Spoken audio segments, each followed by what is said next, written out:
من، خائن من. اتفاقی که امروز اینجا میافته دنیا رو برای همیشه عوض میکنه.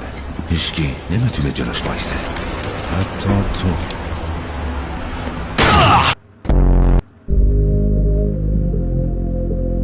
This is Elon Musk.